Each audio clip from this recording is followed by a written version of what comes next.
बिस्मिल्लाहिर्रहमानिर्रहीम, अस्सलाम वालेकुम।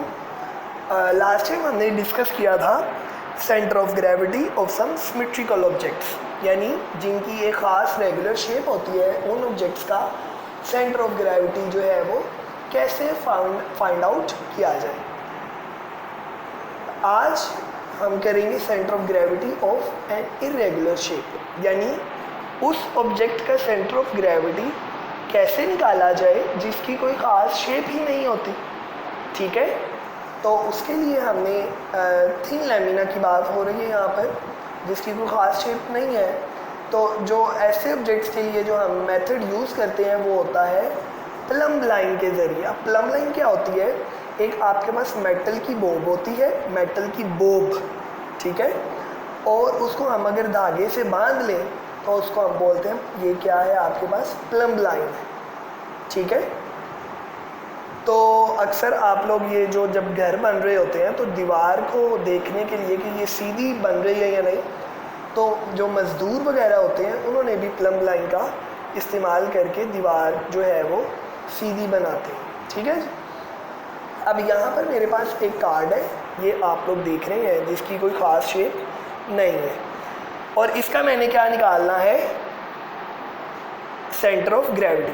तो मैंने क्या किया, मैंने इसके कॉर्नर्स पर कुछ पॉइंट्स बना लिए, जैसे कि A B C and D, जितने मर्जी आप बना लें, और बारी बारी क्या किया, मैंने इस प्लम्ब लाइन को पहले यहाँ पर रखा और इसको हैंग कर दिया, लटका दिया। अब लटकाने के बाद ये स्टील एक पॉइंट पर रुक जाएगा, और मैंने यहाँ पर पेंसिल के साथ इसके साथ ऐसे लाइन ड्रॉ कर ली। ठीक है, उसके बाद मैंने बी से पकड़ा और बी पर, अब बी ऊपर आ जाएगा ऐसे लाइक दिस, और बी पर प्लम्ब लाइन को रखा और अगेन एक लाइन लगा दी, इसी तरह सी पर, इसी तरह डी पर। अब जिस पॉइंट पर ये सारी लाइंस आपस में एक दूसरे को इंटरसेक्ट करेंगी, वो पॉइंट आपके पास सिंपली कौन सा पॉइंट होगा, सेंटर ऑफ ग्रेविटी। इतनी सी बात, ठीक है जी। नेक्स्ट जो है वो हमारे पास आता है कपल। कपल बेसिकली क्या होता है, couple is form by two unlike parallel forces of the same magnitude but not along the same line, यानी जो ऐसी चीज़ जो दो अनलाइक फोर्सेस जिनकी मैग्नीट्यूड तो सेम हो लेकिन डायरेक्शन एक ही लाइन के अलोंग ना हो, उसको हम बोलते हैं कि ये कपल है। लाइक सिंपल, जो आपका गाड़ी का स्टीयरिंग व्हील होता है उस पर अगर आप लोग देखें तो ये आपकी एक फोर्स ये लग रही है और दूसरी फोर्स ये लग रही है। अब दोनों फोर्सेस अनलाइक पैरेलल फोर्सेस है लेकिन एक लाइन के अलोंग नहीं है। ऐसे ही ये इसकी लाइन ऑफ एक्शन ये है और इसका लाइन ऑफ एक्शन ये है। बात समझ में आ गई?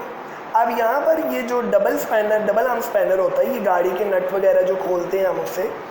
अब यहाँ पर देखें, मैंने इसको कह दिया, इसके एक पॉइंट को ए का नाम दे दिया और एक पॉइंट को बी का।